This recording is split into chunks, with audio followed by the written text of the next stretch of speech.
প্রতিটা মানুষ মালাকুল মাউতকে দেখতে আসসালামু পায়। আলাইকুম ওয়া রাহমাতুল্লাহ। আপনিও দেখবেন, আমিও দেখব। মুমিনদের কাছে এসে মালাকুল মাউত একজন যুবকের বেশে সাদা ধবধবে জুব্বা পরে সুগন্ধি মেখে মুমূর্ষু ব্যক্তির শিয়রে বসে বলে, ইয়া আইয়াতুহান নাফসুল মুতমাইন্নাহ, হে প্রশান্ত আত্মা, উখরুজি ইলা মাগফিরাতুল্লাহি ওয়া রিদওয়ানি, আল্লাহর ক্ষমা আর দয়ার দিকে বের হয়ে আসো। বলা মাত্রই মুমিনের আত্মাটা স্মুথলি বের হয়ে আসে। কাফান মিন আকফানিল জান্নাহ, হানুত মিন হানুতিল জান্নাহ, জান্নাত থেকে আনা সুগন্ধি কাফনের মধ্যে পেঁচিয়ে তিনি রূহটাকে নিয়ে ইল্লিনে চলে যায়।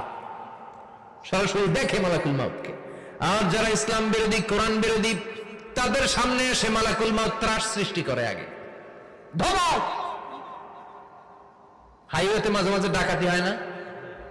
বাসগুলোর মধ্যে যখন ডাকাতি হয়, বাসে থাকে 50 জন, ডাকাত ঢুকে 5 জন, এই 5 জনের ভয়ে সবগুলো পেশাব করে দেয়। কারণ